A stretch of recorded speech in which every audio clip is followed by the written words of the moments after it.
Hello everyone, नमस्कार। Odia blogger शीतल channel को आपण मानक स्वागत।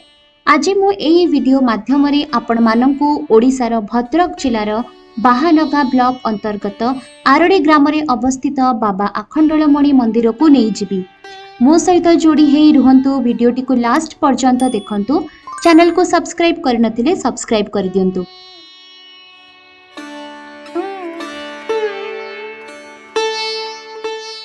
मंदिर को जीवार रास्ता एवं दर्शनर समय मु वीडियो लास्ट रे आपण मानकु देई देबी। अखंडलमणि मंदिर जहाकु आखंडलमणि भाबे उच्चारण करा जाय। एही मंदिर भद्रक जिलार आरडी ग्राम रे अवस्थित एवं एहा प्रभु शिवंकर एक दिव्य रूप बाबा आखंडलमणि को उद्दिष्ट। आरडी ग्राम भद्रक ठारू प्राय 37 किलोमीटर दूर रे अवस्थित।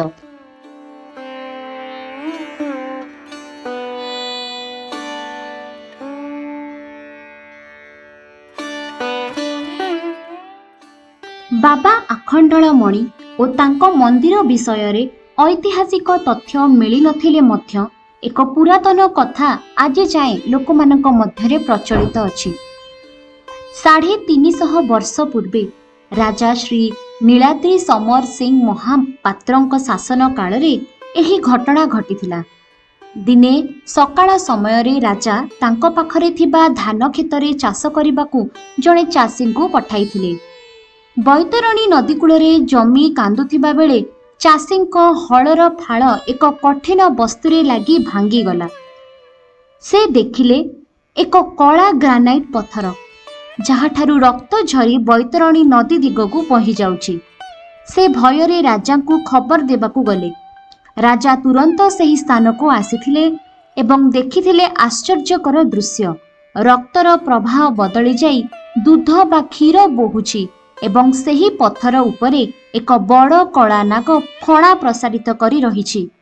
सेही रातिरे राजांक स्वप्न रे निजे प्रभु आखंडलमणि दर्शन देइथिले। तार परदिन राजा सेही स्थान रे निजे पूजा आरंभ करिथिले एवं संविधान करी एक काठर मंदिर तैयारी कराइथिले। एही दिव्य घटना परे अंचलर विभिन्न ग्रामरू भक्त माने दर्शन पाई आसीबा आरंभ करिथिले। एही मंदिरर उच्चता प्राय 150 फुट एवं एही मंदिर रे व्यवहृत समस्त पत्थर चंडीखोल निकटस्थ ऐतिहासिक ललितगिरी पहाड़रू अणा जाइथिला।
भद्रक जिले में अवस्थित पवित्र आखंडलमणि मंदिर पाखरे प्रतिवर्ष अनेक मेला आयोजित होइथाय। एमानक भितरु सबुठारु बड़ और महत्वपूर्ण पर्व हेउछि महाशिवरात्रि। एही अवसर रे देशर विभिन्न स्थानरू भारी संख्यार भक्त एवं पर्यटक मंदिर को आसीथांती। मंदिरर परिसर भक्ति एवं उत्सवर महात्म्य रे पूर्ण होई उठे। आजिरो वीडियोटी आपण मानकु केमिति लागिला आपण मते निश्चित कमेंट माध्यम रे जणाइबे।